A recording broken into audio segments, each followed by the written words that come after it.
So it is Friday afternoon, which means it's time for the late Parsha show! I'm so excited, and I would like to welcome you to the late Parsha show, Parsha's Bereishis! Well, this is awkward. I'm waiting for music and logo.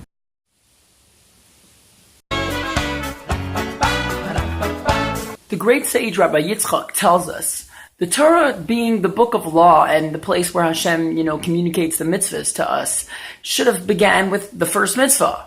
Why is it necessary to go through the whole description of how God created the world and the chaos and the order and Adam and Eve and the sin and tell us the rules. Let's go.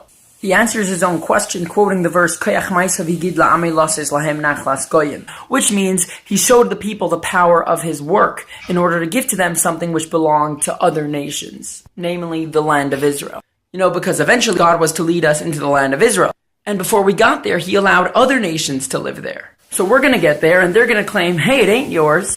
We conquered it, fine. But much later, any non-Jew can claim, the Jewish people just decided the land's theirs. It's not actually theirs. So in order to, in the future, prevent other nations from claiming the land as theirs and not belonging to us, and say we stole the land of Israel, God begins his holy Torah with describing that he created the world.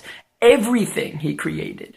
So it all belongs to him. Yeah, and that includes the land of Israel. He has the full right to fulfill his plan and give it to us. Thank you very much. Thank you very much. Thank you very much. Case closed. Hold up. Since when was conquering a land considered stealing it? May have not belonged to us in the beginning, but we conquered it, so it's ours now. So if God planned for us to conquer the land of Israel, what's the worry that the nations are going to claim we stole the land? It's ours now. Fair and square. That's the rules. And here is the beautiful explanation of the Rebbe. And here is the beautiful explanation of the...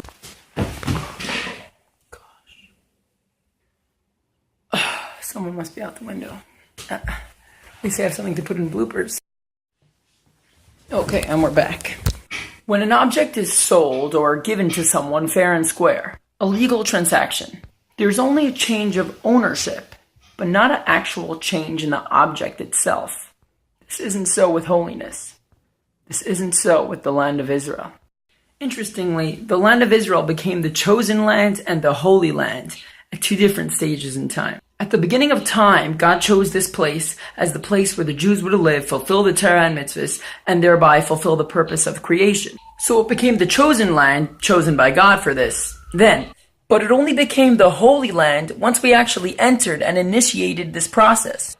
So when it came down to us conquering the land, it wasn't just a transfer of ownership from one or seven nations to another one. It was the transfer of an ordinary land to a holy land.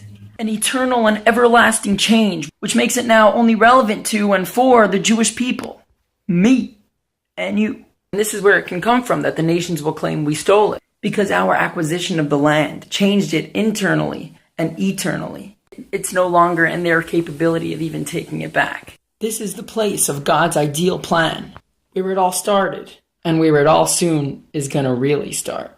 With the coming of Mashiach now, which we must demand all the time that we are in Galus. All the time we find ourselves in the diaspora. Speaking so much of purpose, I dedicate this video to my great-grandmother, Bubby Jean, who just fulfilled her purpose, did her part to bring Mashiach, and just passed away, and is definitely doing her part on high, asking God for Mashiach now.